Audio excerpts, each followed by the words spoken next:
अब की बार हमारी सरकार आएगी, पहला काम किसानों का कर्जा माफ होगा।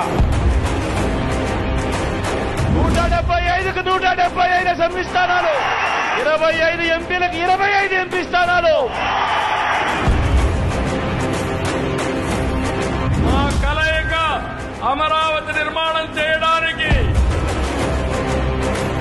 మనందరం కలిసి వెనకబడ్డ మన నేలని, మన ప్రాంతాన్ని ముందుకు తీసుకెళ్దామని తెలియజేస్తున్నాం. లక్ష లక్ష లక్ష మళ్ళీ వచ్చేది బీఆర్ఎస్ రాజ్యమే.